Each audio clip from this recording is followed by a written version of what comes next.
السلام عليكم ورحمة الله وبركاته. ازيكم حبايب قلبي؟ عاملين ايه؟ يا رب تكونوا بخير. وحشتوني جدا جدا جدا بجد، وحشتوني. لايك وشير وسبسكرايب للقناة، كومنت منكم بيفرحني وبيسعدني بجد.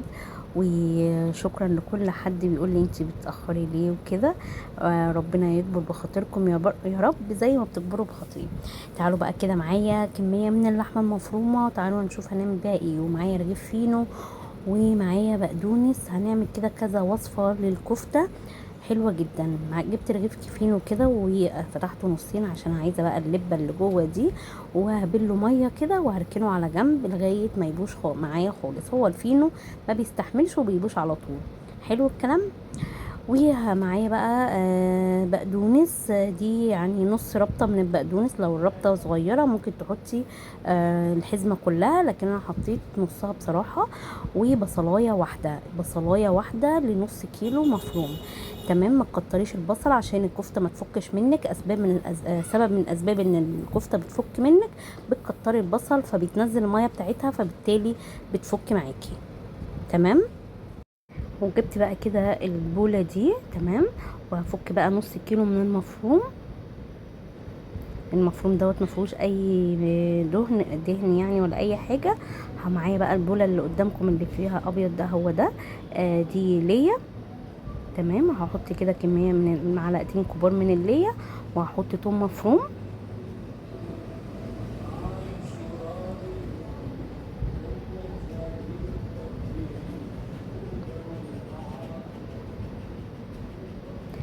اللهم صل وسلم وزد وبارك عليك يا حبيبي يا رسول الله. كل سنة وانتم طيبين، كل عيد اضحى وانتم بصحة وسلامة وخير يا رب. والسنة الجاية كده تبقوا على عرفات يا رب اجمعين يا رب العالمين. ادعوا لي دعوة حلوة من قلبكم ان انا ازور جبل عرفات كده يا رب العالمين. بصوا الفينو اتهرس معايا خالص، وبصفيه من المية تماما تماما. مش عايزة اي مادة سايلة خالص في في الكفتة بتاعتي عشان ما تفكش معايا. هي يا دوب البصلاية واحدة بس. تمام. وفرمت البقدونس مع البصلاية. الكفتة دي حلوة جدا يعني. كذا وصفة من الكفتة هنعملهم كده مع بعض النهاردة، غير الكفتة اللي احنا عملناها مع بعض كتير اللي هي مبربر. اي نعم، برضو هعمل المبربر دي، انا ما بستغناش عنها تماما يعني. بس برضو دي كده هعمل وصفتين اضافي يعني. بتركات تانية وان شاء الله تعجبكم. حطيت كده التوابل بتاعتي: ملح وفلفل اسود وتوم بودر، وهحط كمان بصل بودر وبهارات. دي البهارات يعني التوابل بتاعتي اللي هستخدمها في المعتاد يعني عامة على كل الوصفات على ما اعتقد يعني تقريبا. وحطيت كمان معلقة صغيرة من البيكنج باودر. ونشمر كده بقى ونقلب ونخلي حاجة كده تتجانس كده مع بعضها. ونخلي التوابل كده توصل للحمة لغاية ما تلاقي فيها شعارات كده زي الفتل كده. دي كده كده انا وصلت للمطلوب يعني. انا كده خدت ال الفرم المبسوط هو انا مالي النهارده؟ مالي الفرم اللي ايه المظبوط والدعك اللي انا عايزاه. تمام. جبت كمان نص كيلو من المفروم وحطيته كده في بوله، وحطيت عليها توم، وحطيت اللية بتاعتي، وحطيت جبت بقى بصلاية انا بشراها كده وهنصفيها برضو من المية بتاعتها خالص. دي بقى حاجة تانية يعني. انا هناك حطيت الوصفة اللي قبل دي حطيت البصل في الكبة، لا انا هنا بشرته وهو هصفيه من المية خالص، مش عايزة ميته خالص تماما. اوكي. اوكي. لا اله الا انت سبحان ان كنت من الظالمين. ومعايا بقى بطاطس برضو بشراها، هصفي برضو المية بتاعتها خالص. وهحط بقى البطاطس كده من غير ميتها، يبقى البصل من غير المية بتاعته، والبطاطس برضو شايلة المية بتاعته. وحطيت عليها ليا وتوم، وهحط برضو التوابل اللي انا حطيتها قبل كده. تمام. دي وصفة حلوة جدا وكنت اول مرة اجربها بصراحة، وهعملها معاكم برضو يعني هساوي منها معاكم في الفيديو. ما تجروش الفيديو علشان هسويها معاكم الوصفة دي وهنشوف معانا. حبيت ان انا اجربها قبل ما اقولها لكم يعني. ان انا بحب اجرب الحاجه قبل ما اقول لكم النتيجه وطالعه عامله ازاي يعني. وحطيت بقى ملح وفلفل اسود وتوم باودر وبصل باودر وبهارات برضو. وهنحط برضو معلقه صغيره من البيكنج باودر. كيس البيكنج باودر كفه معايا كميه الكفته اللي انا عملتها. اوكي ماني ماسكه. اوكي وحطيت معلقه من البابريكا ونقلب بقى.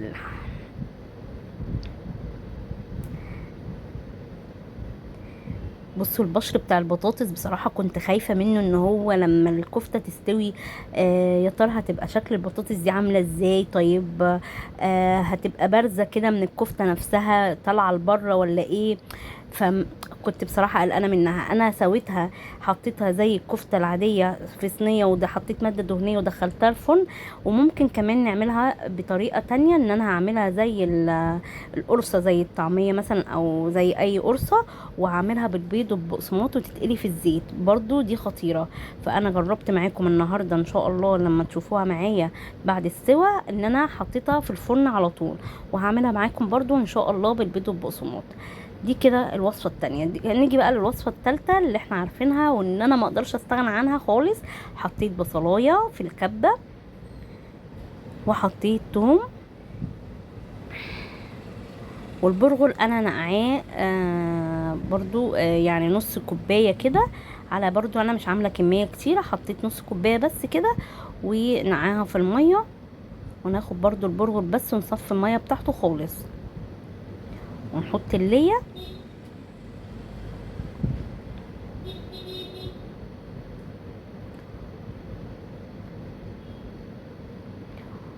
ونفرم بقى كده حلو. كمان حطيتهم كمان بعد الفرم.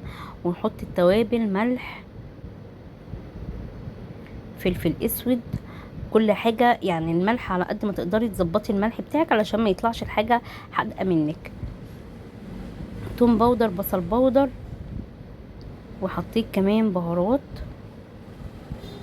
واحط بقى باقي البيكنج باودر. البيكنج باودر هنا وظيفته ايه؟ بتخلي الحاجة هشة ومش مكتومة. يعني البيكنج باودر بيخلي لك الحاجة كده الكفتة بتاعتك بتكون هشة وتكون مش مكتومة وتكون حلوة جدا. وهحط كمان معلقتين من البقسماط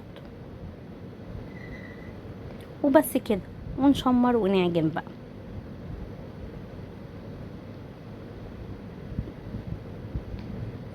محتاجه بقى لايك ولا مش محتاجه لايك؟ حطوا لايك وما تنسوش الكومنت علشان كومنتاتكم بتفرحني جدا. تقريبا انا واكله لساني النهارده. لا اله الا انت سبحانك كنت من الظالمين. تنسونيش بقى بكره كده في يوم عرفه، تنسونيش في الدعاء بالله عليكم يا رب. خلصت كده الكفته كمان المبرغل. وتعالوا بقى نعمل كميه البصل دي. يا ربي هعمل بيها كفته؟ لا طبعا مش هعمل بيها كفته، لا هعمل بيها تعصيج لحمه. هنعصج اللحمه. دول كميه قد مثلا يعني نص كيلو او كيلو الا ربع كده. وكمان تعالوا بقى حطيت كده الماده الدهنيه اللي هي السمنه، وننزل بقى بالبصل. انا مش فرماه خالص في الكبه، انا يا دوب ضرباه ضربه ونص، يعني مش ضرباه ضربه كامله. تمام.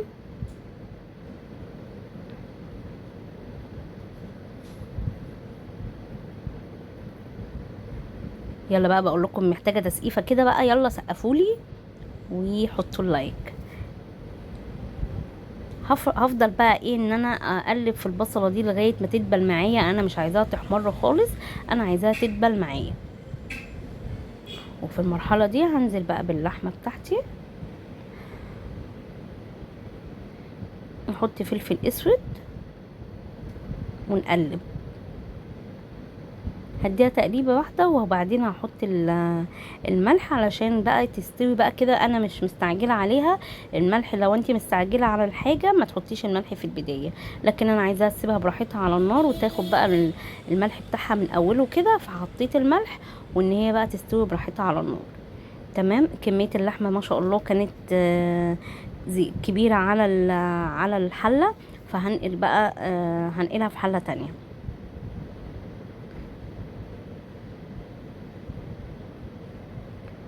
اللهم صل وسلم وزد وبارك عليك يا حبيبي يا رسول الله. اهو بقى بصوا نقلتها بقى كده في حله تانية، واخد بقى راحتي كده في التقليب، وتاخد وتدي بشكل ودي، ومن وقت للتاني اديها تقليبه علشان خاطر ما تكلكعش معاكي خالص. وهي ما شاء الله اللحمه، نوع اللحمه حلوه جدا، فمش بتكلكع ولا حاجه.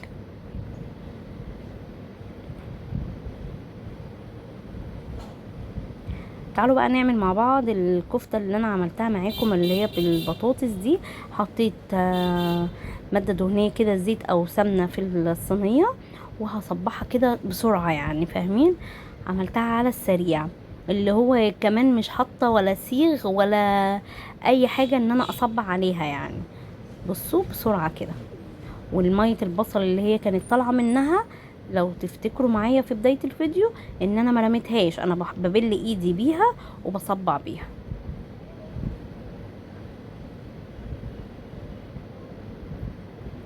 زي ما قلت لكم ان انا حطيتها كده في الصينيه وهدخلها الفرن. وممكن كمان تعمليها قرصه او تعمليها صوابع زي كده، وتحطيها في البيض والبقسماط وتقليها في الزيت، ويا سيدي على الجميل بجد. خطيره، من احلى الوصفات اللي عملتها النهارده، او يمكن علشان انا دقتها فحلوه جدا بجد. تعالوا بقى كده، اللحمه اتعصجت، وجبت الحله اللي انا كنت حاطه فيها التعصيج اصلا، وناخد كده كبشتين 3 علشان نعمل بيهم الصلصه بتاعه المكرونه بالبشاميل.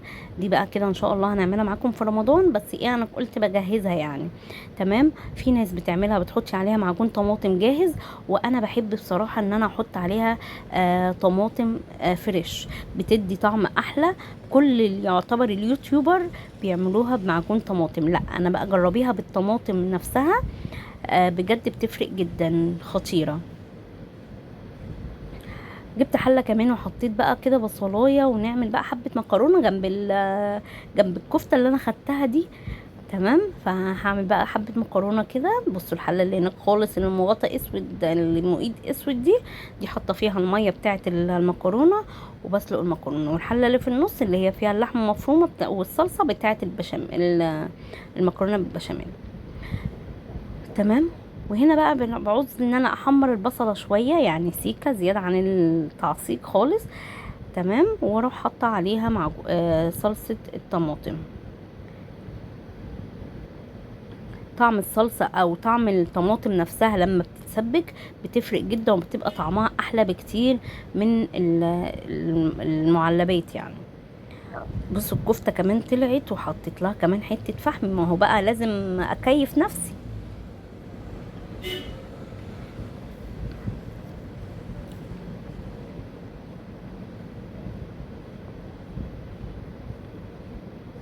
جربوا بقى وصفات الكفتة اللي انا قلتها عملتها معاكم النهاردة ان شاء الله، وقولوا لي رأيكم بالله عليكم، واجبروا بخاطري زي ما انا بحب اكبر بخاطر الناس واكبر بخاطر اللي حواليا. ما بحبش اكسف حد، ما بحبش اتكلم على حد واقول ايه ده قال وده عمل ولا كده، لا ما بحبش الصراحة. ربنا يكبر بخاطركم يا رب زي ما بتكبروا بخاطري.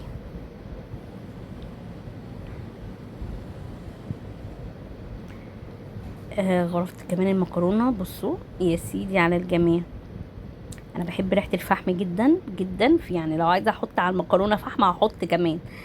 تعالوا بقى نشوف كده الكفتة بتاعتنا بقى هشة ولا مكتومة ولا طعمها ايه بالظبط.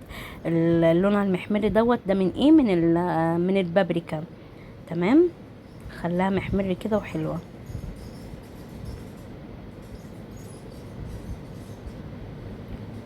واللي كنت خايفة منه ما حصلش خالص، ان هو ان انا الاقي البطاطس مثلا طلعالي من الجناب ولا طلعالي باي حاجة كده، لا ما حصلش. فبصوا الكفتة ما شاء الله هشة وجميلة ومش مكتومة خالص. ويا رب يكون عجبتكم يا رب. والسلام عليكم ورحمة الله وبركاته. باي باي.